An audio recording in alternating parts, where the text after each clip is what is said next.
miseensa gumii sabaa adda bilisummaa Oromoo kan ture Mooyiboon Baqqalaa magaalaa Finfinnee keessatti kan ajjeefame torbee kana keessa ture. Roobii galgalaa onkololeessa 12 bara 2022 naannoo magaalaa Finfinnee bakka Saansuusii jedhamutti rasaasan rukutamuun kan himame dargaggoo Mooyiboon Baqqalaa hospitaala Abeet jedhamutti sa'aatiiwwan muraasaaf yaaliin taasifamaa fi turus midhaan isarra ga'ee ulfaataa waan ta'eef dandamachuu dadhabee lubbuun dabree jira. Mooyiboon hanga guyyaa lubbuun isaa dabartutti dhaabbata Itiyoo Telekoom keessa hojjetaa kan ture yeroo ta'u yeroo gargaraatti mana hidhaatti darbatamaa ture. Dhaabbanni inni keessa hojjetaa ture Itiyoo Telekoom lubbuun dabruu dargaggoo Mooyiboonitti gadduu himee balaa tasaa irra ga'een du'ee garuu akkaataa inni itti ajjeefame waan ibsee hin qabu. Gabaasni BBC'n qindeesse haala ajjechaa dargaggoo kanarratti odeeffannoo argachuuf poolisii magaalaa Finfinneetti bilbilanii deebii dhabuu hime. Itti gaafatamaan sabquunnamtii ABO obbo Lammii Gammachuu akka himanitti Mooyiboon Baqqalaa bara 2017 irraa kaasee miseensa gumii sabaa adda bilisummaa Oromoo ta'uun tajaajilaa akka ture hime.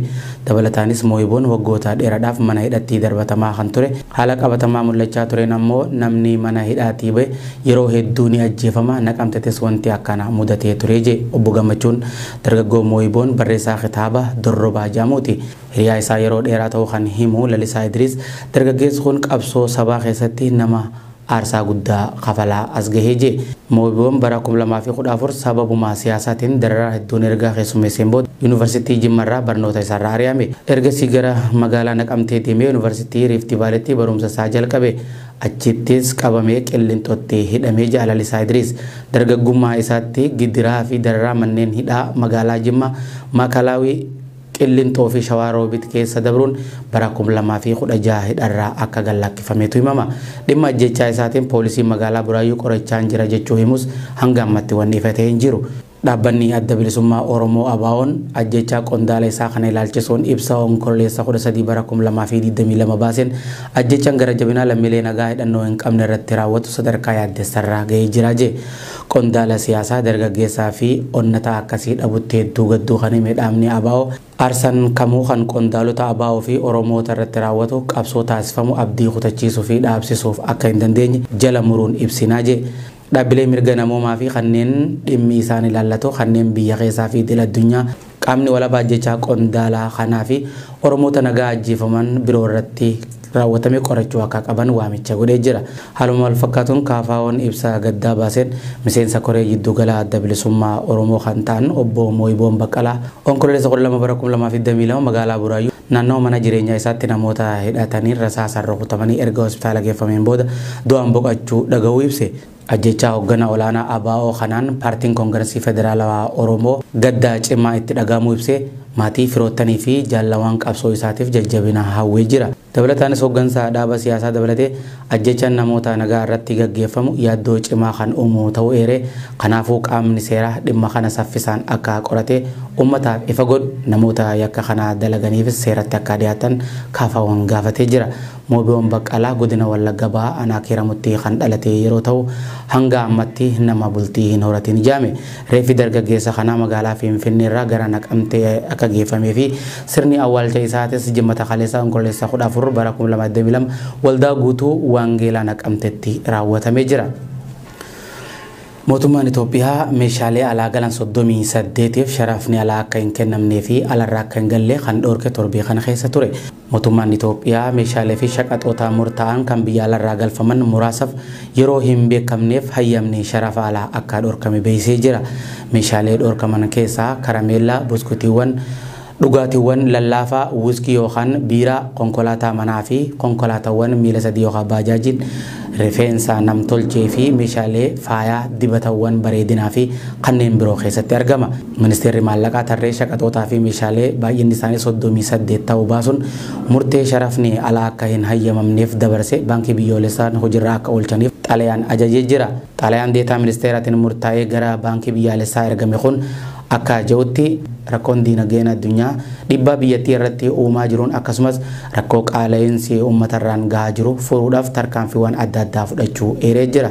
Tarkaanfiiwwan kanneenis bu'aa qabeessa taasisuuf ammoo sharafa alaa shaqaxawwan nyaataa bu'uuraa qorichootaa fi meeshaalee wal'aansaatiif akka oolu murteessee jira. Akkaatuma kanaan shaqaxoonni fi oomishaaleen onkololeessa 17 bara 2022 irraa kaasee yeroo hin murtoofneef baankiiwwan sharafa alaaf akka hin kenneef dhoorkaa irra kaa'ee jira. Karameellaa, maastiqaa fi oomishaalee mi'aayaa biroo, chokoleettaa, buskutiiwwan, kuduraalee fi muduraalee cuunfaa kuduraalee saamsaman, chiipsii, foon qurxummii, foon lukkuu, oomishaalee qurxummii adda addaa, soogidda, bishaan saamsaman, dhugaatii lallaafaa alkoolii hin qabnee fi kanneen soorataaf oolan keessatti argaman. Akkasumas wiskii, waynii, biiraa fi dhugaatii alkoolii hunda, sijaaraa, meeshaalee dhugaatii qaruuraa irraa qophaa'an, shittoo, oomishaalee bareedinaa, rifeensa dhugaatii namtolchee fi faaya namtolchee, saamunawwan, borsaalee fi waaleetii akkasuma meeshaaleen manaa fi waajjiraalee keessatti hammatamanii jiran. Kana malees konkolaataawwan manaa fi baajajiiwwan elektirikiin hojjetan akkasumas motora biyya alaatii galchuun sharaafni alaa hin kennamuuf jedhe. Dhorkawwan kunis konkolaataawwan biyya keessatti tolfamanii fi kanneen elektirikaan hojjetaman hin ilaallatu jedhe. Mootummaan Itoophiyaa erga dhiyeenya kana sababa waraana biyyattii keessatti deemaa jiruutiin dinagdeen biyyattii garmalee qufuun doolaarri Ameerikaa takka qarshii biyyattii dhibbaan sharafamuu jalqabee booda tarkaanfii kana kan fudhachuu eegale. Kanaanis qaala'insa jireenyaa fi daballii gatii mudate tasgabbeessuuf tarkaanfiiwwan sochii maallaqa karaa seeraan alaatiin raawwatamu to'achuuf ni dandeessisaa jedhame. Baankiin biyyaalessa Itoophiyaa sochii maallaqa karaa seeraan alaa to'achuuf kanneen eeruudhaan waliin ta'aniif kaffaltii akka raawwatu hime. Haaluma kanaan namoota hanga maallaqa hayyamameefiin ol qabatanii argame namni eeruu kenneef parsantaa 15, kan sochii maallaqaa biyya alaa eeraniif parsantii 15, kanneen jijjiirraa sharafa alaa hojjetan irratti eeruu kennaniif ammoo parsantaa 25 akka kafalu baankiin biyyoolessaa beeksisee jira. USA dabalatee biyyoonni 6 waraanni Tigraay dhaabbatee gara mareetti akka deebi'an kan gaafatan torbee kana keessa ture. Biyyoonni lixaa 6 waraanni kaaba Itoophiyaa hammaachuu fi dhiyeessin deeggarsa namummaa rakkoo keessa galchuu isaatti hedduu yaadda'uu ibsa tibbana baasaniin ifoomsaniiti jiran. Ibsa waloo roobii dabreen koleessa 12 baasaniin Awustiraaliyaa, Deenmaark, Jarmanii fi Neezerlaandis ejjennoo Ameerikaa fi UK'tti dabalamuun qaamolee Itoophiyaatti wal waraanaa jiran mootummaa Itoophiyaa fi humnoota TPLF hatattamaan dhukaasa akka dhaabaniif gaafataniiti jiran. Waraanni kaaba Itoophiyaatti waggoota 2 gaggeeffamaa jiru ji'oota 5 erga qabbanaa'een booda ji'a tokko dura deebi'ee kan eegale yeroo ta'u ka'umsi lola kanaatis qaamoleen lamaanuu quba walitti qabataa jiran. Qaamoleen lamaan jaarsummaa gamtaa Afrikaa jalatti marii nagaaf ta'uuf walii galuu isaanii beeksisanillee mariin torbaan dabree Afrikaa kibbatti ni taa'ama jedhamee tures sababa rakkoo loojistiikii jaamuun yeroo adda hin baanetti dabarfameeti jira. Furmaanni wal dhibdeedhaaf karaa waraanaatiin argamu hin jiru kan jedhan biyyoonni kanneen mootummaan Itoophiyaa fi TPLF marii nagaa gamtaa Afrikaa jalatti gaggeeffamu marii nageenya buusuu qabu jedhan. Waraanni Eertiraa humna waraana Itoophiyaa deeggaruun waraanicha keessatti hirmaataa jira jedhamus biyyoonni 6 ibsa baasan keessatti Eertiraa balaaleffataniiti jiran. Humni waraana Eertiraa opereeshinii kaaba Itoophiyaa taasisaa jiru dhaabuun naannicha keessaa akka bahu ni gaafannaa jedhan ibsi waloo biyyoota kun. Itti dabaluunis qaamoleen alaa hundi wal dhabdichaa meesurraa akka of qusatanis gaafataniiti jiran. Bara 2020 yeroo waraanni kaaba Itoophiyaa jalqabe waraanni Eertiraa naannoo Tigraay galuun humnoota TPLF waraanaati ture. Mootummaan Itoophiyaa dhimma waraana irratti tibbana ibsa baay'ee kennuu baatus TPLF mootummaan Itoophiyaa namoota nagaa irratti xiyyeeffachuun haleellaa diroonii fi qilleensarraa raawwachaa jira jechuun mootummaa Itoophiyaa fi mootummaa Eertiraa himataa ture. Dabalataanis ragaan qorannoo dhaabbata mootummoota gamtoomanitti koomishiniin mirga namoomaa fi koomishinii mirga namoomaa Itoophiyaa akkasumas kan garee koomishinii qorattoota mirga namoomaa idil addunyaa dhiyeenya kana Itoophiyaatti baasan humnoonni waraana Itoophiyaa fi Eertiraa humnoota TPLF fi sadaasa 4 bara 2020 yeroo waraanni Tigraayitti eegalee kaasee sarbama mirgoota namoomaa cimaa naannoo Tigraay keessatti raawwachuu agarsiisaa jiran. Gareen qorattootaa dhaabbata mootummoota gamtoomanii yeroo waggaa tokkoof akka dheeratuuf manni maree dhaabbata mootummoota gamtoomanii tibbana raggaasisee ture. Biyyoonni 6 waloon ibsa baasan kunneen sarbama mirgoota namoomaa kamiyyuu naannicha keessatti qaamolee hundaan namoota nagaa irratti raawwatu balaaleffataniiti jiran.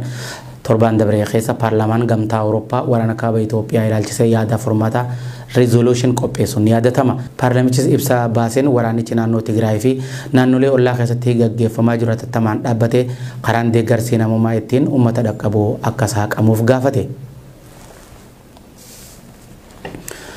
Itoophiyaa fi Eertiraan waraana waloo Tigraayitti gaggeessaa jiran akka dhaaban Ameerikaan kan akeekkachiifte torbee kana keessa ture. Itti gaafatamaan dhimma alaa Ameerikaa Antoonii Bilinkan mootummoonni Itoophiyaa fi Eertiraa haleellaa waraanaa waloo Tigraay keessatti gaggeessaa jiran akka dhaabaniif waamicha taasisee jira. Antoonii Bilinkan barreeffama Tiwutara isaa irratti maxxanseen qaamoleen waraana kaaba Itoophiyaa keessatti gaggeeffamaa jiru keessatti hirmaatan gochawwan waraanicha hammeessan irraa akka of qusataniif waamicha dhiyeessee jira. Gama humnoota Tigraayin ammoo aangawoonni naannichaa gochaa dubbii barbaacha raawwachuu irraa akka of qusatanis Bilinkan akeekkachiisee jira. Gama biraatiin ammoo ergamaan addaa Ameerikaa gaanfa Afrikaa Maayik Hamar jimaata dabre Finfinneetti ministeera dhimma alaa Itoophiyaa Dammaqaa Mokonnin waliin mari'achuutu himame.